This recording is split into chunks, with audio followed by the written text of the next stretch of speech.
Hi guys, Natalie Willes here from the Baby Sleep Trainer, teaming up with Nook today to give you a little bit of information about how to successfully sleep train multiples. So first of all, it's really important that you think of your twins, let's assume you have twins, as separate individuals. Imagine that you run a daycare center and two babies have been dropped off at your home at the same time and you're in charge of sleep training them. You would probably really think of them as two individual babies who might be on their individual paths for sleep training. That's exactly how you want to think about your two twins or your two babies. And the reason that this is something to keep in mind is because one thing that twin parents have heard from birth is keep your babies on the same schedule. If one wakes up, wake the other one up to feed. And this has really been key probably in keeping sanity within your home. But when you sleep train, that's something that you want to put aside for a moment if you want to sleep train successfully. Make sure that you are sleep training your babies together in the same room overnight if you wish, but keep them separate for naps. This is a really key tip here.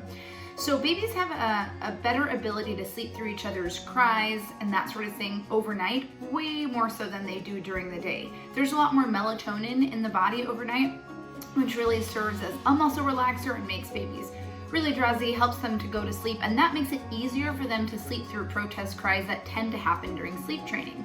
During the day, it's already harder for babies to sleep, much more challenging for naps to come together. And if you pair babies together in the same room during the day for naps, you're gonna find that it's really challenging for them. And you can always keep one baby in the primary bedroom, say the room that parents sleep in, and then you can keep the other sibling in their nursery.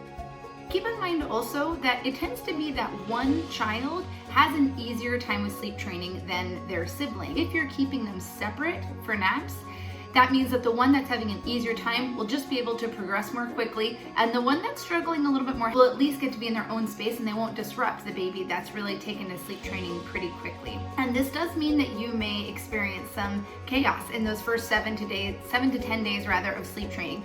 This is normal and this is to be expected. The concept here is that if you're using a good sound sleep training method, within about 1 to 2 weeks, your babies should more or less be on the same schedule, which means they'll get up in the morning at the same time, have their first milk feeding of the day. If they're having solids, they'll have solids. Then they'll go down for their first nap at the same time.